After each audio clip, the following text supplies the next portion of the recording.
I'm at Folly Beach and I finally got proper and did the right coast thing. And yeah, with the jackhammer to meet you, or was that it? Actually, the walkway in downtown Folly. In my opinion, the city council made a really insane mistake of choosing to do road work in the middle of tourist season in July in the middle of the day, but just laying in the ocean. It finally got me. The reason why I didn't leave this place for 5 years, except to go get groceries at Earth Fair once or twice a week, because, well, I had a full-time construction job for most of that, and a lot of part-time subcontractor gigs. When I got my first microwave cell phone, as I say, got some ocean water in it, threw it in a recycle bin, and didn't use it for 20 years. But this, as you see before you. You see, the thing about Folly that's superior to most of them is, yet still has a couple trees around it. The other thing I didn't like about the beaches of Jack's was it seemed like they cut down most of the live oaks here at Sunset Cay Marina. As you can see,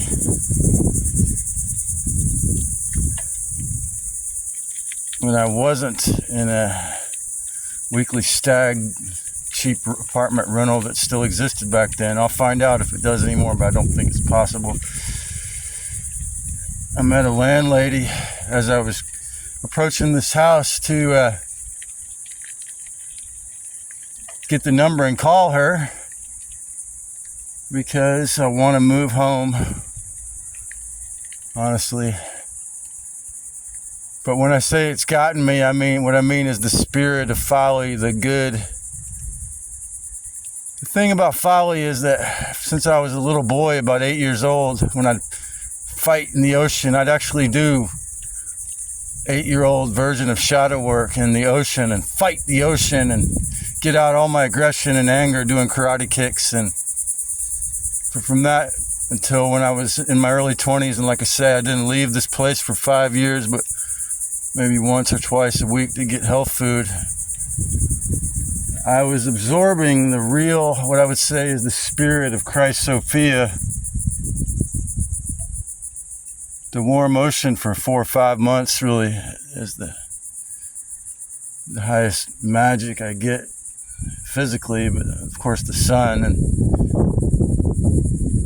little bit of crazy geoengineering today. But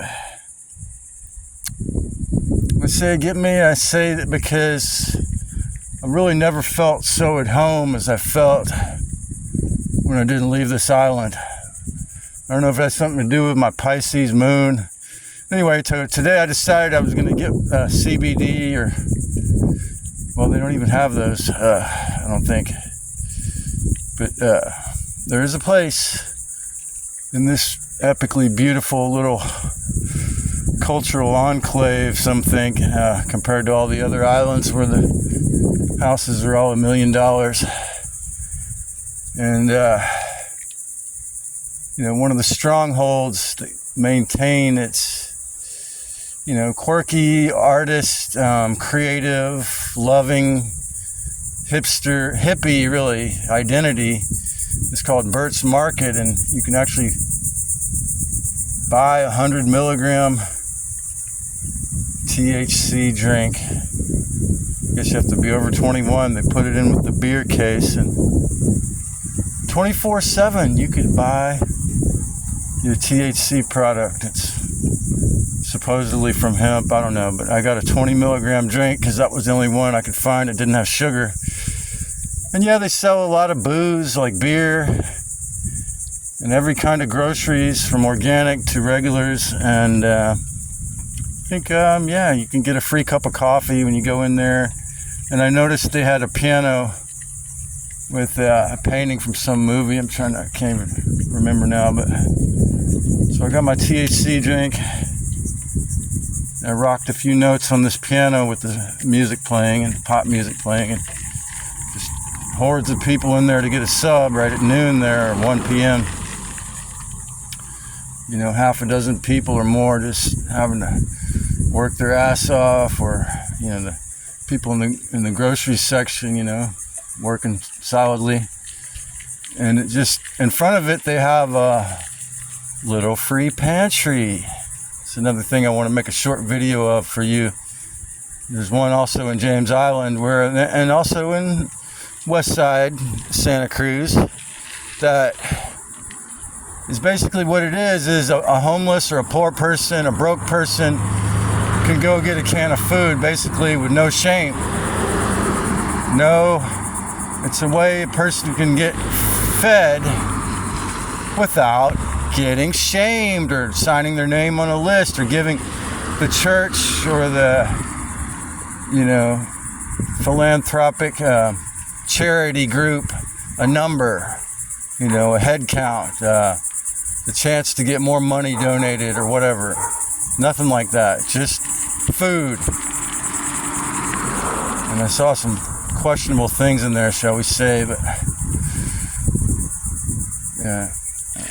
I was with my mother there a couple years ago, looking for some crackers or chips I could eat, and they didn't have anything I liked. And then, because I got an avocado and some fish or something, and then I went back out, and there were some gluten-free crackers that I liked in the free pantry.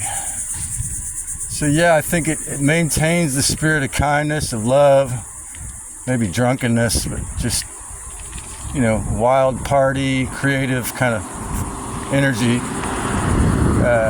alive. I don't know the people that own that, but obviously they're, you know, you might say they're hippies or whatever. I don't know, I like to use labels, but, you know, they love the party, but they have the creative openness, respect, kindness, love.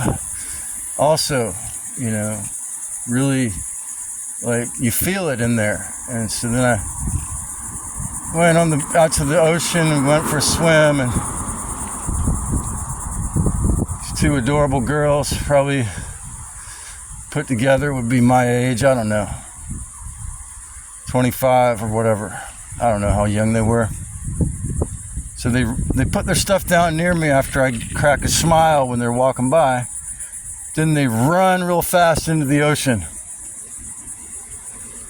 And so a while later I says, I like the way you ran in classic beauty. And then a few minutes later they got their stuff and were putting on their clothes and leaving. And not rapidly or aggressively, but like, it was like, this often happens when it's two. It makes it really difficult, you know, for the guy not to have his horrific flaw. In my case, it's out in the open, so it's kind of, but whatever. Like, I had no intention there. Maybe they did. Maybe they wanted to use me, like the graduate students used to use me, the nightclubs in Santa Cruz when I was in my early 30s, and maybe if this flesh sack was still in the early 30s, I would have been cool with it. But yeah, I'm one of those people that I find that when I act like myself, it'll repel or whatever, or the archon will insist in, you know, rejecting me. But the funny thing is the good thing is about knowing how much of this realm has been repurposed into a living hell is that, say I do move back to Folly, say I do bliss out, say I do get into my creativity and feel really happy, I still know it's an illusion. I still know it's temporary. I still know that there's hell going on all around. And here you might have to go to the crackheads shooting each other in North Charleston to get to the nearest hell here, but you know, it's the fact of being an empath. A lot of people that are really into the red pill or black pill thing, it's because they're empathic and they want to shut down hell because it's horrific, you know, all the shit that goes on. But to dwell on that, to say that's all it is, kind of denies my ability to even remember how the energy of this place, this island, healed me. And you know, they call it Folly Beach, like just like Neptune Beach, Jacksonville Beach, and Atlantic Beach. And you know, some part of me wants to protest and say, no, this is Folly Island. But you see, it's for tourist bucks. They have to, these cities, these incorporated cities have to call it a beach for the tourist bucks, right? But yeah, like just going for a swim here, but certainly after I took that drink, spending a few hours, it imbibes one if you're empathic with the island vibes. You see, the aggression of the Savannah Highway or Highway 171, the road leading here, Folly Road, it doesn't, you know, doesn't have that. And the problem with it is that, of course, the affordable stag apartments like I used to rent are all gone pretty much, I'm pretty sure, and everything here is $1 million. You know, you gotta be willing, have to, you know, for a house that's not on the beach, you know, like $800,000. But I mean, of course, the warm, salty ocean heals me, but it's also, like I say, what this video is about is how the vibe of a place can put you back into alignment with the true creator, Christ Sophia, the real, original divine goddess of wisdom, and that supposedly became this earth.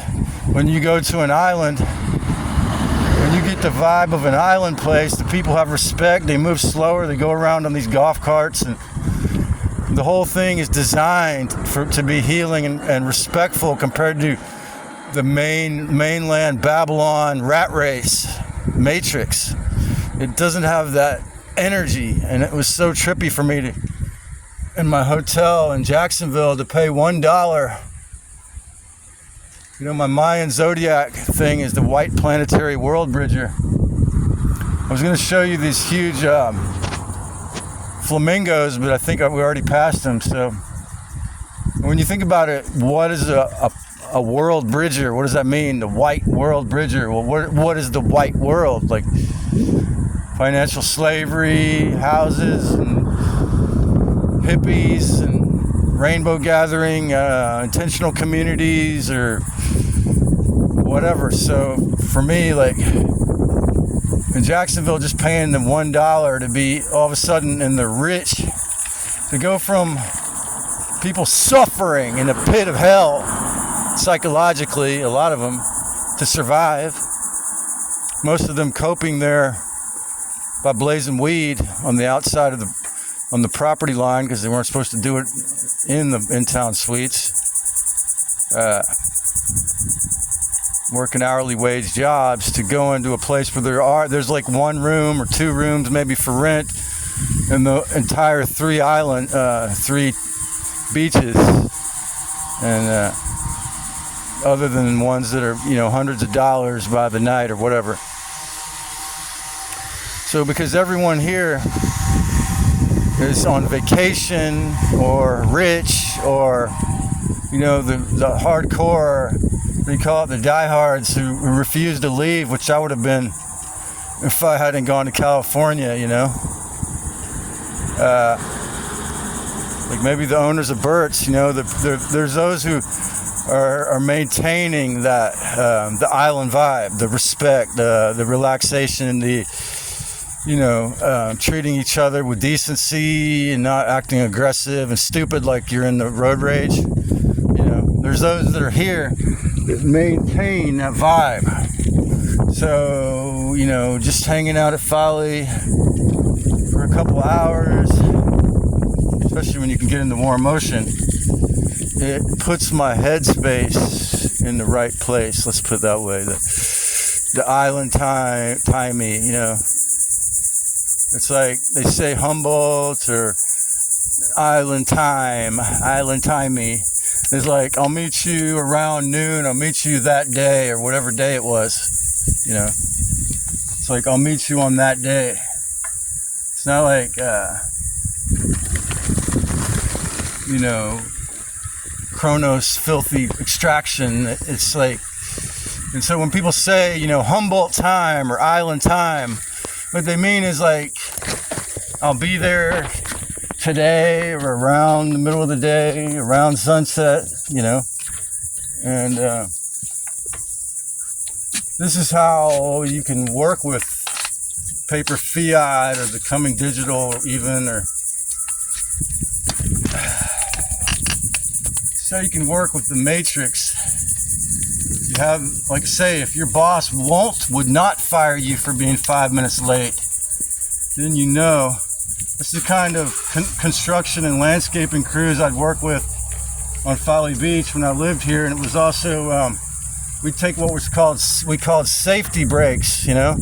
And a safety break, you know, is where we take a break to focus on safety, because you know, a lot of people used to say before it was legal that, you know, when the cops would give people huge fines and harass people for driving stoned, that they drove better when they were high, because it made them more cautious and more, you know, paying attention harder.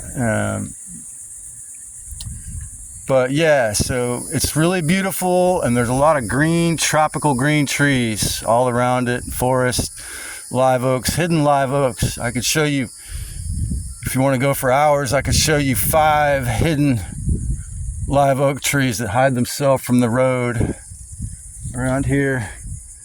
And it's just, you know, it's not just an island, but it's an island that still has some of the forest around it a little bit, you know. And I think that is part of why I always feel that Folly Island is a medicine in and of itself, even if I didn't get in that glorious warm Atlantic Ocean. But yeah, the low country, you know, the southern charm, the manners, those who still have manners, although of course it goes the opposite way with lewd drunken people. And you know, a funny thing I remember about living in Folly Beach was see, this is where I'd try to get a job if I was and I would succeed often in getting work in construction sites when I did what Roberto said and asked people. But what I remember is that somebody would steal your bike in Folly Beach. The thing of it is that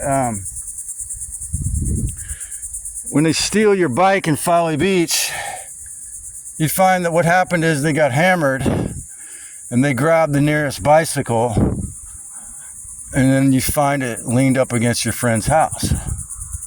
So, but I actually had my first crackhead thief rob me here, and it's funny because he had a very high IQ, and he was on crack, and he knew how to fix engines really well.